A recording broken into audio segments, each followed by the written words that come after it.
Hello, मेरा नाम है यतिन और आप देख रहे हैं कॉमर्स विद यतिन। एंड आज की इस वीडियो में मैं एक्सप्लेन करने वाला हूं बिजनेस स्टडीज चैप्टर 4, जिसका नाम है बिजनेस सर्विसेज। तो without any further delay let's begin. अब देखो, पिछले कुछ चैप्टर्स में हमने दो चीजों के बारे में पढ़ा है बिजनेस में, गुड्स एंड सर्विसेज। अब देखो, गुड्स के बारे में तो हम बहुत कुछ पढ़ चुके हैं, production, procurement, buying and selling etcetera, बहुत कुछ हमने पढ़ा होगा गुड्स के बारे में पिछले चैप्टर्स के अंदर। लेकिन हमने एक और चीज पढ़ी थी वहां पे, ऑक्सिलरीज टू ट्रेड, जो कि हमारी सर्विसेज होती हैं, जो कि 5 तरह की सर्विसेज के बारे में हम इस चैप्टर में पढ़ेंगे। तो देखो, यहाँ पर सबसे पहले इंट्रोडक्शन, जो कि मैं इस चैप्टर का आपको दे चुका हूँ, और 5 आईज ऑफ सर्विसेज होती है। यहाँ पर 5 पॉइंट्स होंगे सर्विसेज के बारे में, जो कि सबके सब आई से शुरू होते हैं, जो कि गुड्स से अलग करते हैं सर्विसेज को। और उसके बाद गुड्स एंड सर्विसेज में एग्जैक्टली क्या क्या डिफरेंसेस रहते हैं वो, और लास्ट में टाइप्स ऑफ सर्विसेज इस चैप्टर में पढ़े के हम इसे निपटा देंगे। चलो आओ बढ़ाते हैं जल्दी से आगे। 5 आईज ऑफ सर्विसेज, सबसे पहले इंटेंजिबिलिटी, यानी कि जो सर्विसेज है वो इंटेंजिबल होती है, वो दिखाई नहीं देती हमें आंखों से, लेकिन होती है। कोई गुड अगर आप परचेस करके लागो तो उसे आप ले आओगे, हाथ से टच कर सकते हो, आंखों से देख सकते हो, लेकिन सर्विसेज को आप टच नहीं कर सकते। अगर आप डॉक्टर के पास जा रहे हो, वहां पर प्रिस्क्रिप्शन लेके आ रहे हो कि हमें जो है दवाई ववाई लिख के दे दो, क्या उन्होंने जो आपको परहेज वगैरह बताया था कि आपको ये बीमारी है तो आपको ये चीजें नहीं खानी है, तो जो सर्विस उन्होंने आपको दी, क्या आप उसे टच कर सकते हो? दवाई तो टच कर लोगे, लेकिन जो उन्होंने चीज आपको बताई है, जो बात आपको बताई है, क्या उसे आप टच कर लोगे? नहीं ना। तो इसीलिए वो इंटेंजिबल है सर्विस बोले तो। उसके बाद है इनकंसिस्टेंसी, ये जो सर्विसेज है वो कंसिस्टेंट नहीं हो सकती जितनी कंसिस्टेंट गुड्स हो सकती हैं। जैसे कि एक आप हो और एक आपका कोई दोस्त है, आप यहाँ पर अपनी जगह पर रहते हो, जहां पर भी आप हो, आपका कोई दोस्त है जो आपसे 200 किलोमीटर दूर रहता है और थोड़े से रूरल एरिया में रहता है। आप दोनों लोगों ने एक सेम स्मार्टफोन खरीदा, सेम किसी कंपनी का 20,000 रुपए वाला कोई मोबाइल खरीदा आपने, एक ही कंपनी का, एक ही सेम मॉडल, तो आपका मोबाइल जैसा परफॉर्म करेगा सेम वैसा ही उसका भी मोबाइल परफॉर्म करेगा, क्योंकि ये तो गुड है। यहाँ पर मामला एकदम कंसिस्टेंट रहता है। लेकिन आपने जियो 4G का रिचार्ज कराया, सेम उस पर्सन ने भी कराया जियो 4G का रिचार्ज, आपकी स्पीड तो अच्छी आ रही है लेकिन उसके यहाँ स्पीड अच्छी नहीं आ रही, क्योंकि ये है सर्विस। यहाँ पर कंसिस्टेंसी नहीं मेंटेन हो सकती। इसके बाद है इनसेपरेबिलिटी, ये जो सर्विसेज हैं कभी भी सर्विस प्रोवाइडर से सेपरेट नहीं हो सकती। जैसे कि मैंने आपको डॉक्टर का एग्जांपल दिया था, डॉक्टर साहब के पास अगर आप जाते हो पूछने के लिए कि सर हमको ये बीमारी हो रही है, हमको क्या करना चाहिए, ये दिक्कतें फेस करनी पड़ रही है हमें, तो वो चीजें जो आपको बताएंगे वो खुद बताएंगे, ये नहीं कि उनकी बातें सुन के आप अपने घर ले आए। समझ रहे हो? जो वो चीजें आपको बता रहे हैं ना कि आपको ये नहीं खाना है, ये नहीं करना है, ऐसे मौसम में बाहर नहीं निकलना है, और जो भी चीजें आपको बता रहे हो उस चीजों को आप जो है डॉक्टर से अलग नहीं कर सकते। वो डॉक्टर ही बता रहे हैं आपको, ये नहीं कि बातें अपने आप चल के आपके पास आ रही हैं, ऐसा नहीं ना, डॉक्टर ही बता रहे हैं, तो उनसे लिंक्ड है वो बातें, उनकी जो सर्विस है उसी सर्विस प्रोवाइडर से लिंक्ड है, अलग नहीं करा जा सकता। तो ये इनसेपरेबल भी है। आगे आता है इन्वेंटरी। इन्वेंटरी जो है इसकी बहुत ही कम होती है, क्योंकि सर्विसेज से रिलेटेड जो गुड्स रहती हैं आप उन्हें ही स्टोर करके रख सकते हैं इन्वेंटरी में, लेकिन सर्विस को स्टोर नहीं कर सकते। जैसा कि मैंने आपसे कहा था ना कि डॉक्टर की जो बातें हैं उनको स्टोर नहीं कर सकते आप एक बार को उसकी ऑडियो रिकॉर्डिंग कर लो, तो सर्विस से रिलेटेड जो गुड थी, जो ऑडियो थी, हमारी ऑडियो हमने मोबाइल फोन के अंदर रखी थी,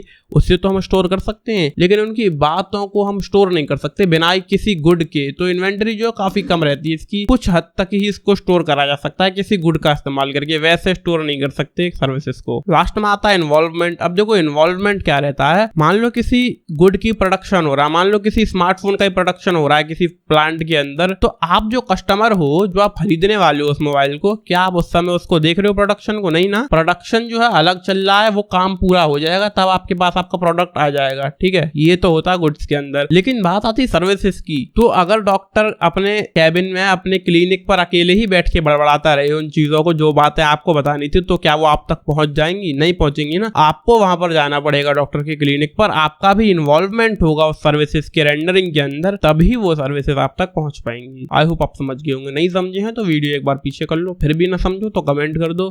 अब देखो, यहाँ पे गुड्स एंड सर्विसेज से कुछ डिफरेंसेस आ जाते हैं। सबसे पहले बेसिस जो है, किस बेसिस पर हम डिफरेंस को कवर करेंगे। देखो, सबसे पहले नेचर ऑफ सर्विसेज होता है, ये एक एक्टिविटी या फिर एक प्रोसेस है, लेकिन जो गुड है वो कोई फिजिकल ऑब्जेक्ट है, ये इनमें डिफरेंस है। इनके टाइप की बात करोगे तो सर्विसेज जो है वो हेटेरोजेनस होती हैं एंड गुड्स जो है वो होमोजेनस होती हैं। देखो, सर्विस तो जो है वो हर अलग अलग लोगों के लिए अलग अलग तरह की हो सकती है, लेकिन जो गुड है वो सबके लिए एक ही जैसी होगी। मान लो आप किसी हेयर कट सैलून पर गए, जहां पर आपको अपने अपने बाल वाल कटवाने, मैं गया और एक आप गए मेरे साथ में, तो जब हम जाएंगे बार बार को बताएंगे मैं अपने हिसाब के बाल कटवा लूंगा, आप अपने हिसाब के बाल कटवा लोगे कि भाई साहब मैं कहूंगा मेरे तो एकदम स्टाइलिश बना दो क्योंकि मैं तो यूट्यूबर हूँ, मुझे तो मस्त दिखना बहुत जरूरी है, लेकिन आप कहो भैया हम तो आम आदमी हैं, नॉर्मल बाल काट दो। तो दोनों के अंदर डिफरेंसेस आ सकते हैं, राइट। हेट्रोजिनस यानी कि अलग अलग तरह की सर्विसेज हम दोनों को मिल सकती है उसी सेम सर्विस प्रोवाइडर से। लेकिन जहां पर जब बात गुड की आती है, अगर हम किसी मोबाइल फोन की दुकान पे जाएंगे, वैसे मोबाइल बहुत हो गया है, इसको थोड़ा साइड में करते हैं। अगर हम किसी कार के शोरूम में जाते हैं कार खरीदने के लिए, तो मैं और आप जो अगर सेम कार खरीदने जाएंगे तो हमें सेम टू सेम ही मिलेगी। ऐसा नहीं है कि मैं सोचूं भाई मुझे तो क्रेटा ऐसी चाहिए जिसमें 6 पहिए हो, आप सोचो मुझे क्रेटा 4 पहिए वाली चाहिए, ये तो पॉसिबल नहीं है, दोनों में 4 पहिए होंगे। तो होमोजीनस होती है गुड्स, यानी कि एक जैसी ही मिलेगी आपको, बहुत ज्यादा अलग अलग तरह की नहीं मिल पाएगी। लेकिन सर्विस का तो भैया बाल जैसे चाहो कटवाओ। उसके बाद है इंटेंजिबिलिटी। हमारी जो सर्विसेज है वो इंटेंजिबल होती है, इन्हें आप देख नहीं सकते, छू नहीं सकते। गुड्स के मामले में ये है टेंजिबल, इन्हें छू सकते हो, देख सकते हो, फेंक के मार सकते हो।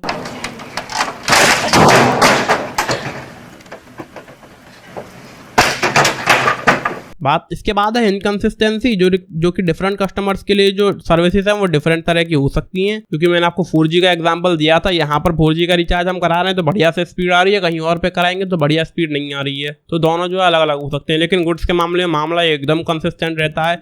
एक मोबाइल जो मैं और मेरा दोस्त खरीदेंगे वो एक जैसे होंगे, एकदम उनमें अंतर नहीं होगा। उसके बाद है इनसेपरेबिलिटी, जो हमारी सर्विसेज है उनको हम सेपरेट नहीं कर सकते सर्विस प्रोवाइडर से। सर्विस प्रोवाइडर का होना वहाँ पर जरूरी है। डॉक्टर की जो बातें हैं वो बिना डॉक्टर के हम तक नहीं पहुँच जाएंगी।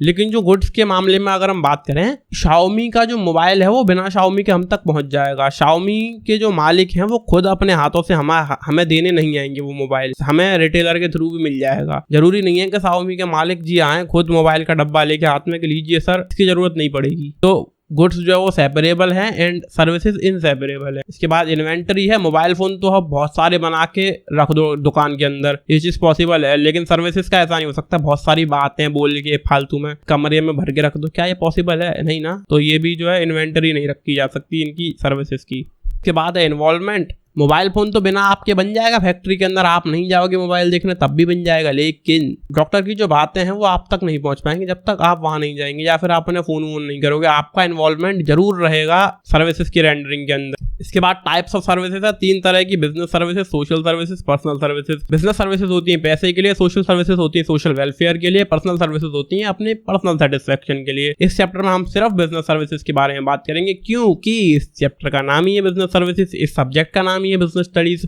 तो बाकियों की बात हम क्यों करें। बिजनेस सर्विसेज यहाँ पे आप 5 तरह की पढ़ोगे, banking, insurance, transportation, communication, warehousing. Banking की सबसे पहले बात करोगे, देखो बैंकिंग जो है एक एक्टिविटी है जहां पर पैसा लिया जाता है और दिया जाता है, यानी कि जो बैंक है वो आपके डिपॉजिट्स को एक्सेप्ट करती है एंड आपको मनी लैंड करती है। जो डिपॉजिट उन्होंने एक्सेप्ट करे हैं उस पर वो आपको कुछ तो कुछ इंटरेस्ट देगी। अगर आप आज पैसा जमा करते हो और 1 साल बाद निकालते हो तो कुछ ना कुछ ज्यादा आपको पैसा मिलेगा, ठीक है। लेकिन अगर आप लोन लेते हो तो आज जो आप पैसा ले रहे हो उसके बदले में आपको ज्यादा पैसा देना पड़ जाएगा EMI के रूप में। जो आप इंटरेस्ट दोगे ना 9%, 12%, तो भी इंटरेस्ट रहेगा आपका। जो इंटरेस्ट आप दोगे उसके थ्रू आप बैंक को ज्यादा पैसा दे दोगे, तो बैंक उससे पैसा कमाती है एंड उसी के थ्रू लोगों को इंटरेस्ट दे देती है थोड़ा बहुत, उसी में से अपना प्रॉफिट बचा के काम चलाती रहती है। ये है बैंकिंग। टाइप्स ऑफ बैंक होंगी, commercial bank, cooperative bank, specialised bank, central bank. Commercial bank की हम यहाँ पर बात करने वाले हैं, बाकियों को छोड़ो, हमें कोई मतलब नहीं है। कमर्शियल बैंक देखो इनका क्या क्या फंक्शन है, देखो they are governed by Indian banking regulation act 1949। Indian banking regulation act 1949 के अंदर ये जो है रजिस्टर्ड रहती हैं, उसी से गवर्न रहती हैं। और इस एक्ट के हिसाब से बैंकिंग का मतलब है accepting deposits of money from the public for the purpose of lending और इन्वेस्टमेंट,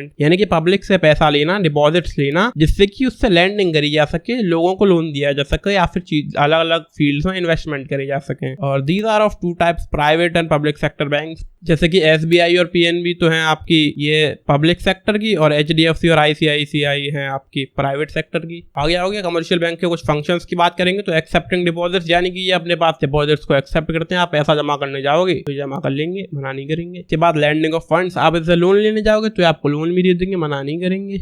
उसके बाद है चेक फैसिलिटी, चेक के थ्रू पैसे का आदान प्रदान, लेन देन। उसके बाद आ रहा है रेमिटेंस ऑफ फंड्स, यानी कि पैसे का एक जगह से दूसरी जगह पर पहुंचाना, एक बैंक अकाउंट से दूसरे बैंक अकाउंट में, यहाँ वाली ब्रांच से दूसरी वाली ब्रांच में, यहाँ वाली बैंक से दूसरी किसी और बैंक में। उसके बाद एलाइड सर्विसेज, कुछ और भी सर्विसेज के ऊपर से प्रोवाइड करती है बैंक्स, जैसे कि बिल पेमेंट्स, लॉकर फैसिलिटीज, और साथ ही साथ आप शेयर्स एंड डिबेंचर्स में भी सेल एंड परचेज वगैरह बैंक के थ्रू कर सकते हो। बैंक आपको ये फैसिलिटी प्रोवाइड करती है कि आप किसी के शेयर्स में इन्वेस्टमेंट कर सकें। आगे आओगे, ई बैंकिंग एक बहुत बहुत बहुत इंपॉर्टेंट पार्ट है बैंकिंग का, जो कि हम आजकल बहुत यूज करते हैं। ई बैंकिंग के अंदर बोले तो आते हैं एटीएम, ऑटोमेटिक टेलर मशीन। आप एटीएम मशीन के पास जाते हो और बढ़िया से वहां से पैसा निकाल के आ जाते हो। उसके बाद EDI, electronic data interchange, EFT, electronic fund transfer, NEFT, national electronic fund transfer, RTGS, real time gross settlement, debit and credit cards, वही कार्ड्स का इस्तेमाल करके आप नंबर वगैरह डाल के ऑनलाइन में ट्रांसफर करते हो ना। उसके बाद भीम यूपीआई। यूपीआई तो आजकल इतना यूज हो रहा है जिसका कोई जवाब नहीं। लोग 1-1 रुपए की टॉफी भी यूपीआई से ट्रांसफर करते हैं कि 1 रुपया पेटीएम कर दे रहा हूँ आपको, 1 रुपया फोन पे कर दे रहा हूँ मैं आपको। ये सब बहुत चलता है और ये बहुत बहुत ही ज्यादा यूजफुल है यार ये फीचर। मैं बता रहा हूँ, ई बैंकिंग में हमने 2 ही चीजें ज्यादा यूज करी है, एक तो एनईएफटी और दूसरा अपना यूपीआई। भाई मजेदार चीज बनाई है यूपीआई की ना, जैसे हम मैसेज करते हैं ना वैसे पैसा भेज सकते हैं, मतलब it's so nice.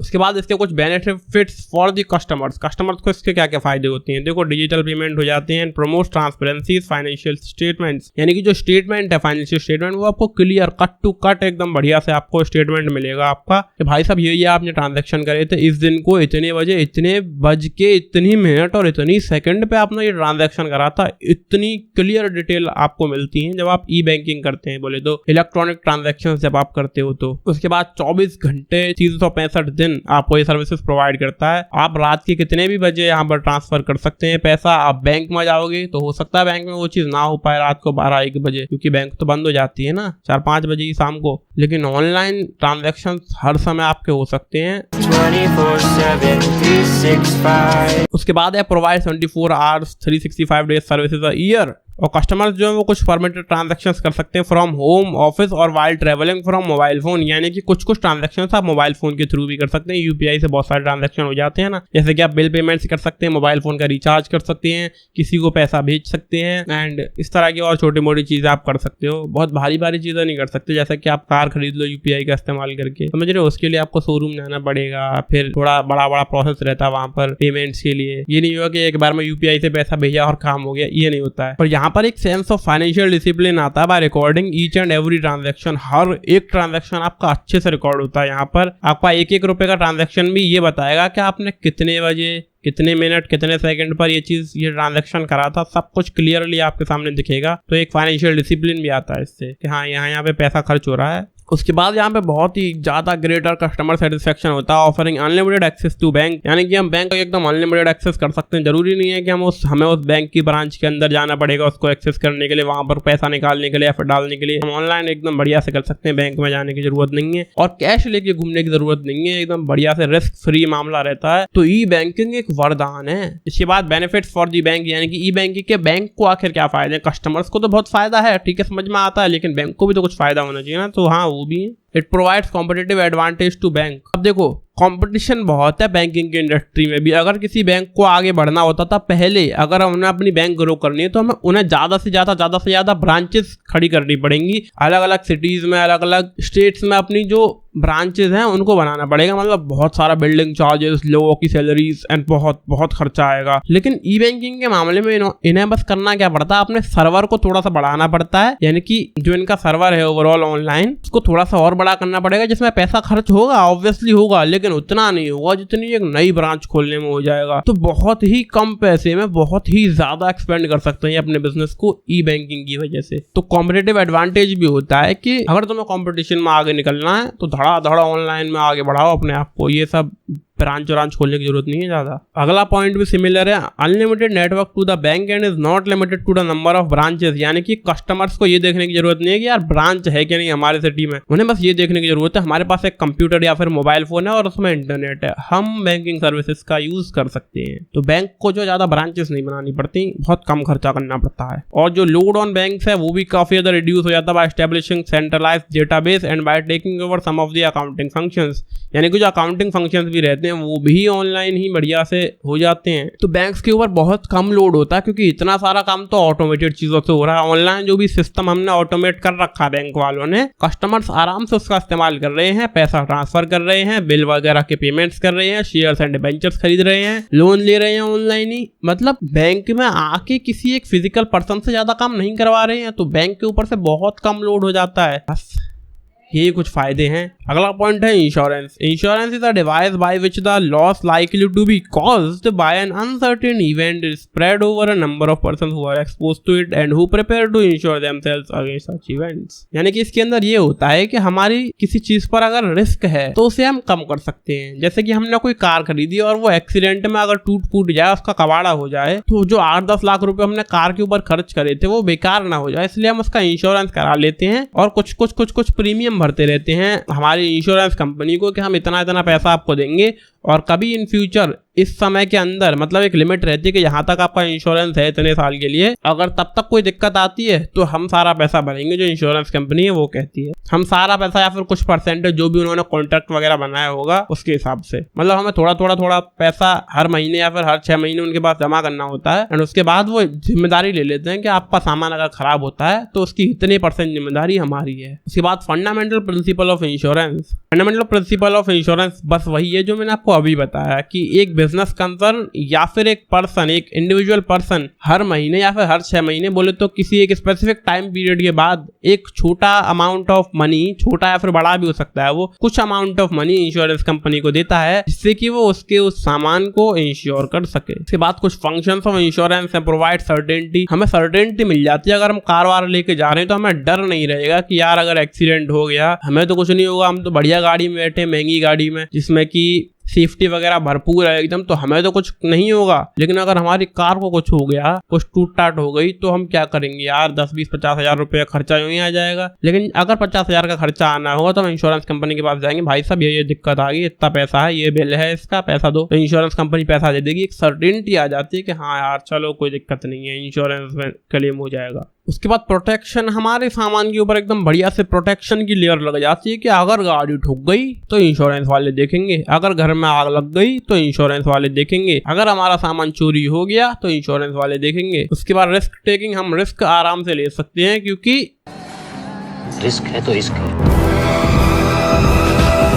Insurance company पीछे बैठी है उसको संभालने के लिए। अगर कहीं पर कोई दिक्कत आती है तो कोई भी मिस हैपनिंग होती है तो इंश्योरेंस कंपनी उसे देख लेगी, तो हम आराम से बढ़िया से रिस्क ले सकते हैं थोड़े बहुत। उसके बाद assistant capital formation. Capital formation में काफी ज्यादा असिस्टेंस मिल जाती है, हम अपने काम पर फोकस कर सकते हैं, बढ़िया से रिस्क ले सकते हैं, अपने कैपिटल को बढ़ा सकते हैं, अपने बिजनेस को ग्रो कर सकते हैं और कहीं कोई दिक्कत आएगी तो इंश्योरेंस कंपनी हमारे ऊपर बैठी है, इस बात का हमें विश्वास रहता है। उसके बाद कुछ और principles of insurance. Utmost good faith, यानी कि एक बहुत अच्छा फेथ बन जाता है कस्टमर और हमारे कंपनी के अंदर, इंश्योरेंस कंपनी के अंदर, कि कंपनी वाले हैं वो बढ़िया लोग हैं, काम संभाल लेंगे कहीं पर कोई दिक्कत आ गई तो। उसके बाद इंश्योरेबल इंटरेस्ट, यानी कि जिस इंसान ने किसी चीज का इंश्योरेंस कराया है उसका उसमें इंटरेस्ट भी होना चाहिए कि हाँ ये मेरी चीज है, ये सेफ रहनी चाहिए, इसलिए मैं इसका इंश्योरेंस करा रहा हूँ। उसके बाद अगला पॉइंट है इंडेमनिटी। इंडेमनिटी बोले तो जो हमारी इंश्योरेंस कंपनी है उसकी जिम्मेदारी होती है कि अगर कोई भी मिसहैपनिंग हमारे कस्टमर के साथ होती है तो हम उसे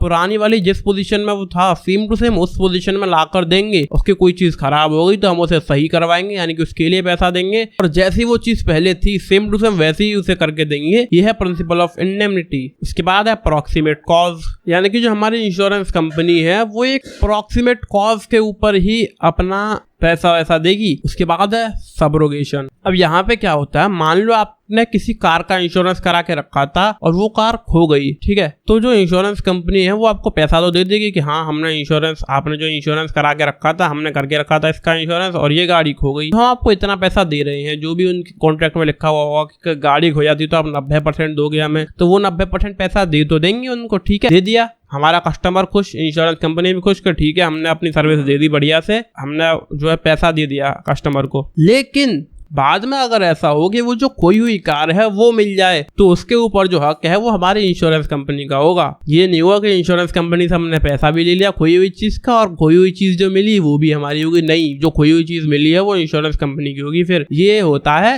स्कैम से बचने के लिए। जैसे कि कोई चंट बनाना दिखा दिया अपना, मान लो उन्होंने अपनी गाड़ी खोने की कंप्लेंट कर दी कि हाँ भैया गाड़ी जो खो गई है, लेकिन उन्होंने अपने किसी रिलेटिव को दे दी थी जो कहीं दूर रहता था और बाद में उस गाड़ी को लिया है और पैसा भी ले लिया इंश्योरेंस कंपनी से। एक की बजाय दो गाड़ियां हो गई, इंश्योरेंस कंपनी को चीट कर दिया। तो ये चीज ना हो, इसलिए ये सबरोगेशन का प्रिंसिपल है कि खोया हुआ सामान इंश्योरेंस कंपनी का होगा मिलने के बाद, ना कि कस्टमर का, अगर उसे क्लेम मिल चुका है तो। उसके बाद है कंट्रीब्यूशन। मान लो हमने कोई चीज है जिसको हमने डबल इंश्योर करा रखा है, यानी कि दो इंश्योरेंस हमने किसी चीज के ऊपर ले रखे हैं, तो वहां पर क्या हुआ कि वो जो दो इंश्योरेंस कंपनीज हैं वो आपस में मिलके उसका खर्चा भरेंगी। ये ना हो कि हमने किसी चीज का इंश्योरेंस करा रखा, 1,25,000 का मोबाइल था, 15,000 रुपए हमने दो कंपनियों को दिए और इंश्योरेंस करा लिया। तो क्या हम सोच रहे हैं कि जो हम 90% एक कंपनी से लेने वाले हैं, यानी कि लगभग 1,12,000 रुपए, तो क्या हम दो कंपनियों से 1,12,000 ले लेंगे? लगभग 2.5 लाख रुपए हम ले लेंगे छोटा सा इंश्योरेंस के बदले? जी नहीं, ऐसा नहीं होगा। अगर हमने दो इंश्योरेंस करा के रखे हैं तब भी हमें पैसा उतना ही मिलेगा जितना हमारा उस प्रोडक्ट की कॉस्ट है।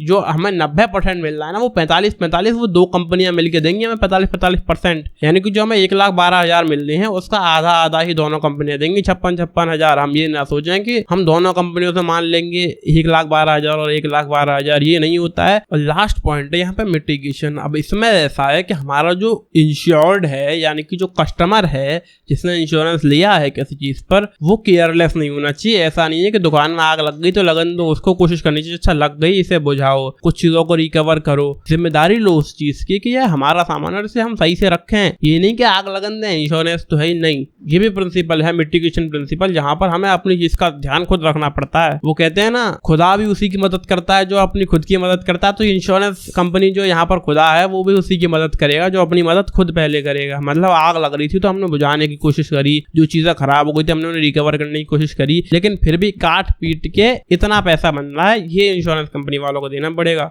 इसके बाद आगे आओगे तो यहाँ पर टाइप्स ऑफ इंश्योरेंस है। देखो सिर्फ दो तरह के इंश्योरेंस होंगे यहाँ पे, लाइफ इंश्योरेंस और एक जनरल इंश्योरेंस। लाइफ इंश्योरेंस जो कि इंसान की लाइफ के लिए करा जाता है कि अगर कभी इन फ्यूचर हमको बीमारी हो जाती है और उसमें कोई खर्चा आता है बड़ा तो उसे इंश्योरेंस कंपनी भरेगी, या फिर कल को हमारी मृत्यु हो जाती है तो हमारी फैमिली वालों को कुछ पैसा जो भी उसका इंश्योरेंस का अमाउंट होगा वो इंश्योरेंस कंपनी दे देगी। ये होता है लाइफ इंश्योरेंस। और जनरल इंश्योरेंस में बाकी सब चीज़ों के इंश्योरेंस आ जाते हैं, घर का, गाड़ी का, मोबाइल फोन का। कोई सामान अगर हम एक जगह से दूसरी जगह भेज रहे हैं लाखों करोड़ों रुपए का, तो उस सामान का इंश्योरेंस, किसी भी चीज़ का इंश्योरेंस हो सकता है वो सब। अब देखो यहाँ पर डिफरेंसेस दिए गए हैं हमें तीन तरह के इंश्योरेंस के अंदर, लाइफ इंश्योरेंस, फायर इंश्योरेंस और मरीन इंश्योरेंस।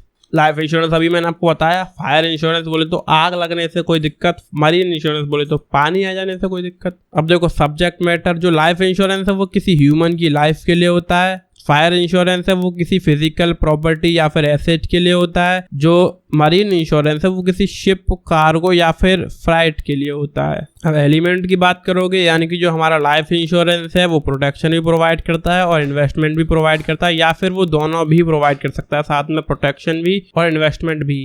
और जो फायर इंश्योरेंस है वो सिर्फ और सिर्फ प्रोटेक्शन प्रोवाइड कर सकता है, इन्वेस्टमेंट नहीं। और मरीन इंश्योरेंस है वो भी प्रोटेक्शन प्रोवाइड कर सकता है, इन्वेस्टमेंट नहीं। तीसरा पॉइंट है इंश्योरेबल इंटरेस्ट, यानी कि जिस पर्सन का इंश्योरेंस हम करा रहे हैं लाइफ इंश्योरेंस के मामले में, वो इंश्योरेंस कराते वक्त तो अवेलेबल होना चाहिए, लेकिन जब हम क्लेम ले रहे हैं उस चीज का तब उसकी अवेलेबिलिटी जरूरी नहीं है। वो पर्सन वहां पर हो ना हो उससे फर्क नहीं पड़ता, हम क्लेम ले सकते हैं। क्योंकि अगर वो पर्सन की मृत्यु हो गई अगर, तो हम उसे कहाँ से लाएंगे क्लेम लेने के लिए? उसका डेथ सर्टिफिकेट दिखाओगे, हाँ ये तो ऐसे ऐसे हो गया और अब हमें पैसा चाहिए जो भी इनका अमाउंट आप देने वाले थे। लेकिन फायर इंश्योरेंस और मरीन इंश्योरेंस के अंदर ये होता है कि हमारा जो सामान है वो प्रेजेंट रहना चाहिए। इंश्योरेंस करा रहे हैं तब भी, क्लेम ले रहे हैं तब भी, क्योंकि किसी चीज का अगर हम, किसी एसेट का, किसी गुड का अगर हम इंश्योरेंस करा रहे हैं तो वो चीज अवेलेबल रहनी ही चाहिए। इंश्योरेंस करा रहे हो तब भी, क्लेम ले रहे हो तब भी। लेकिन आदमी अगर मर गया तो उसे दोबारा कैसे लाओगे? उसके बाद है ड्यूरेशन। जो हमारे लाइफ इंश्योरेंस है वो 5 साल से लेकर 30 साल तक के होते हैं, या फिर होल लाइफ के भी हो सकते हैं। और जो हमारा फायर इंश्योरेंस है वो मोस्टली 1 साल का ही होता है, 1 साल से ज्यादा के इंश्योरेंस ये नहीं होते हैं। और मरीन इंश्योरेंस जो है वो सिर्फ और सिर्फ एक वॉयज के लिए होते हैं कि हम अपना शिप लेकर यहाँ से लेकर वहां जा रहे हैं एक प्लेस से दूसरी प्लेस, तो इस जर्नी के लिए हमारा इंश्योरेंस करा दो कि अगर हमारे शिप में कहीं पर भी कोई भी दिक्कत आ रही है तो वो इंश्योरेंस कंपनी भरेगी। तो एक वॉयज के लिए होते हैं ये मरीन इंश्योरेंस। उसके बाद इंडेमनिटी की बात करोगे। अब इंडेमनिटी प्रिंसिपल में मैंने आपको बताया था कि इंश्योरेंस कंपनी की जिम्मेदारी होती है कि कोई चीज सही थी फिर खराब हो गई, अब इंश्योरेंस कंपनी की जिम्मेदारी है कि वो उसे खराब से वापस सही करे और पुरानी वाली पोजीशन में लेकर आए। तो ये जो इंडेमनिटी प्रिंसिपल है ये फायर इंश्योरेंस के अंदर भी रहता है, मरीन इंश्योरेंस के अंदर भी रहता है। फायर इंश्योरेंस, हमारी दुकान में आग लग गई तो इंश्योरेंस कंपनी उसके लिए पैसा देगी और उसे रिकवर कर देगी। हमारे शिप में कोई खराबी आ गई पानी के कारण तो इंश्योरेंस कंपनी पैसा देगी और प्रॉब्लम ठीक हो जाएगी। लेकिन लाइफ इंश्योरेंस में इंडेमनिटी प्रिंसिपल नहीं होता है। मान लो किसी इंसान के हाथ में बहुत भारी इंजरी हो गई और उसका हाथ काटना पड़ गया, तो क्या इंश्योरेंस कंपनी उस पर्सन को पहले जैसा बना देगी जैसे उसका हाथ एकदम बढ़िया से वर्किंग था? क्या उसका हाथ एकदम ठीक हो जाएगा? नहीं हो पाएगा ना, उसे काटना तो पड़ेगा ही। तो इंडेमनिटी प्रिंसिपल जो है वो लाइफ इंश्योरेंस के ऊपर अप्लाई नहीं होता है। अब लास्ट में आता है लॉस मेजरमेंट। वैसे और भी पॉइंट है, लास्ट नहीं है ये। लॉस मेजरमेंट देखो, लाइफ इंश्योरेंस के अंदर जो है वो लॉस मेजरेबल नहीं है। कोई पता नहीं इंसान को क्या बीमारी हो जाए और कितना खर्चा आ जाए। लेकिन फायर इंश्योरेंस और मरीन इंश्योरेंस के अंदर जो लॉस है वो मेजरेबल है। वो लॉस जो है वो उस हद तक होगा जितनी उस सामान की कॉस्ट है। मान लो हमने 10 लाख रुपए की कार का इंश्योरेंस कराया है तो वहां पर 10 लाख तक ही खर्चा आएगा उस कार के खराब होने में, इससे ज्यादा नहीं आ सकता। लेकिन अगर किसी इंसान का लाइफ इंश्योरेंस हमने कराया तो कोई पता नहीं है वो कितना खर्चा करवा दे, तो वो जो लॉस है वो इमेजरेबल है। उसके बाद 7वां पॉइंट है सरेंडर वैल्यू और पेड अप वैल्यू। अब सरेंडर वैल्यू में क्या होता है, मान लो कोई इंश्योरेंस हमने करा के रखा है और हमने उसे कैंसिल कर दिया, हमने उससे कोई भी क्लेम वगैरह नहीं लिया है और हम उससे अगर कैंसिल करवाते हैं कि भैया हम अपना इंश्योरेंस सरेंडर कर रहे हैं, हटा दो, इसे बंद कर दो, तो जब हम अपना लाइफ इंश्योरेंस सरेंडर कराएंगे तो हमको जो इंश्योरेंस कंपनी है वो एक अमाउंट देगी जो भी हमने कॉन्ट्रैक्ट में लिख के रखा होगा कि इतना अमाउंट हम आपको देंगे अगर आप अपने इंश्योरेंस को सरेंडर कराते हैं। तो अगर हमने इंश्योरेंस सरेंडर कराया यानी कि बंद कराया तो इंश्योरेंस कंपनी हमको एक कुछ अमाउंट देगी in the case of life insurance. लेकिन अगर यहीं पर मामला आता है फायर इंश्योरेंस या फिर मरीन इंश्योरेंस में तो वहां पर कोई भी सरेंडर वैल्यू जैसा कुछ प्रिंसिपल रहता ही नहीं है। हम आपको कोई सरेंडर वैल्यू देंगे, अरे करा रहे हो बंद, भाड़ में जाओ। लेकिन लाइफ इंश्योरेंस में हमको कुछ पैसा देते हैं वो। और उसके बाद आता है पॉलिसी अमाउंट। देखो लाइफ इंश्योरेंस के मामले में क्या होता है कि हम जितना चाहें उतने अमाउंट की पॉलिसी ले सकते हैं। हम 50 लाख की पॉलिसी ले लें, हम 1 करोड़ की पॉलिसी ले लें, हम 5 करोड़ 10 करोड़ की पॉलिसी ले लें, ठीक है। लेकिन किसी सामान के मामले में ये चीज नहीं हो सकती। फायर इंश्योरेंस या फिर मरीन इंश्योरेंस में ये चीज नहीं हो सकती।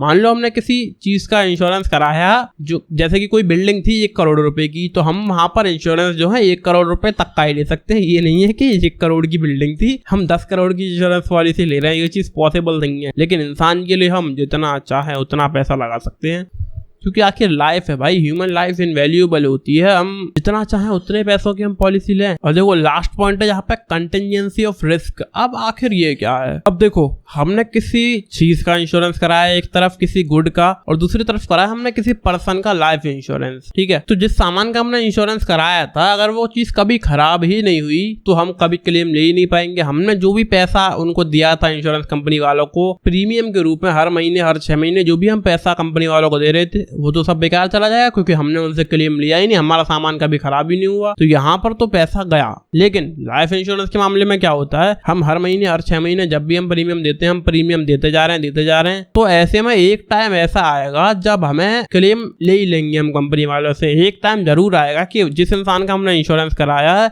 वो बीमार होगा और लाखों का खर्चा करवाएगा तो हम अपनी कंपनी से क्लेम ले लेंगे। और अगर वो बीमार भी नहीं होता, एकदम मस्त हेल्दी आदमी रहता है, तो एक टाइम तो जरूर आएगा जब वो इंसान मर जाएगा। तो जितने भी पैसे का हमने इंश्योरेंस करा रखा होगा, जितने भी बड़ी हमने पॉलिसी ले रखी होगी, वो पैसा हम इंश्योरेंस कंपनी से निकाल लेंगे। उसके बाद अगली सर्विस आती है हमारी कम्युनिकेशन। अब देखो communication services are helpful to business in establishing links with the outside world, that is suppliers, customers, competitors etcetera. अपने सप्लायर्स से, कस्टमर्स से एंड कॉम्पिटिटर्स से कम्युनिकेशन बना के रखा जा सकता है, कॉन्टेक्ट बना के रखा जा सकता है, लिंक बना के रखा जा सकता है by the means of communication. अब कम्युनिकेशन सर्विसेज के कुछ एग्जाम्पल्स की यहाँ पे बात करेंगे तो हम सबसे पहले आती हैं पोस्टल सर्विसेज, जिसमें की है financial facilities and mail facilities. Financial facilities में पोस्ट ऑफिस की कुछ सेविंग स्कीम होती है जैसे कि पब्लिक प्रोविडेंट फंड, किसान विकास पत्र, मनी ऑर्डर वगैरह। ये सब हमारे पोस्ट ऑफिस की कुछ फैसिलिटी होती हैं जिनका इस्तेमाल हम कर सकते हैं। ये हैं कुछ financial facilities of postal services. साथ में होती है मेल फैसिलिटीज, यानी कि हम किसी को भी लेटर भेज सकते हैं, मेल कर सकते हैं पोस्ट ऑफिस के थ्रू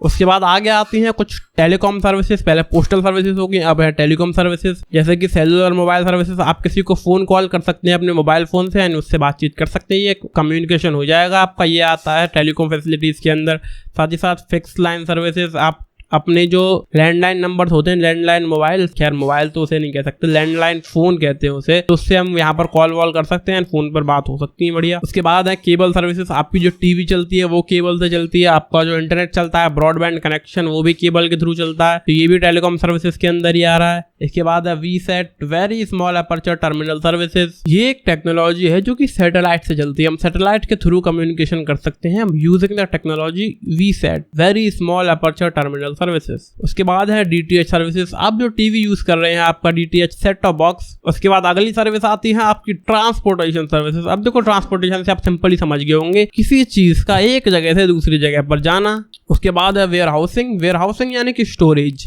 रॉ मटेरियल या फिर फिनिश्ड गुड्स को किसी जगह पर अगर हम स्टोर करके रख रहे हैं तो उसे हम कहेंगे वेयर हाउसिंग। हमने बहुत सारा रॉ मटेरियल खरीद लिया एंड वो खराब ना हो इसलिए हम एक अच्छी जगह पर उसे स्टोर करके रखेंगे, दैट इज वेयर हाउसिंग। हमने बहुत सारा सामान प्रोड्यूस कर लिया, बहुत सारी फिनिश्ड गुड्स हमारे ऊपर हो गई एंड उन्हें हम किसी एक जगह पर स्टोर करके रखेंगे, that is warehousing. Types of warehouses भी यहाँ पर कुछ होते हैं, जैसे कि private warehouse, public warehouse, bonded warehouse, government warehouse, cooperative warehouses. देखो प्राइवेट वेयर हाउस वो होते हैं जो कि कोई कंपनी या फिर कोई भी ऑर्गेनाइजेशन अपने सामान के स्टोरेज के लिए बनाती है कि हमारा भाई साहब ये रॉ मटेरियल है और हम इसे इस जगह पर स्टोर करेंगे, हमने जो गोदाम बना दिया, ठीक है, ये है हमारा private warehouse. Public warehouses होते हैं गवर्नमेंट की तरफ से ओन्ड होते हैं, गवर्नमेंट उनकी ओनर होती है एंड हम अपना सामान जो रॉ मटेरियल हमने खरीदा है हम वहां पर स्टोर कर सकते हैं। उनको कुछ हमें चार्जेस वगैरह देने होंगे कि ये फीस है इस सामान को यहाँ पर स्टोर करके रखने की, हमने फिनिश गुड्स बना लिए उनको भी हम स्टोर करके रख सकते हैं पब्लिक वेयर हाउसेज के अंदर एंड उसकी हमें कुछ फीस वगैरह देनी पड़ती है। तीसरे बॉन्डेड वेयर हाउसेज की बात करोगे तो कुछ चीजें ऐसी होती हैं जो कि हम फॉरेन से मंगाते हैं, फॉरेन कंट्रीज से जो हम मंगाया हमने सामान कुछ इंपोर्ट करा, तो जब हम कोई चीज इंपोर्ट करते हैं तो हमें उसके ऊपर एक कस्टम्स ड्यूटी देनी पड़ती है, कुछ टैक्स देना पड़ता है इंपोर्टिंग के लिए। तो जब तक हम वो टैक्स पे नहीं कर देते हैं वो सामान हमारा बॉन्डेड वेयर हाउस के अंदर ही रखा रहेगा, वो सामान आके बॉन्डेड वेयर हाउस के अंदर रख दिया जाता है। वो ये चीजें जो है गवर्नमेंट के अंडर में होती हैं, जब तक हम अपनी कस्टम्स ड्यूटी पे नहीं करेंगे तब तक उस सामान को हम वहां से नहीं निकाल सकते।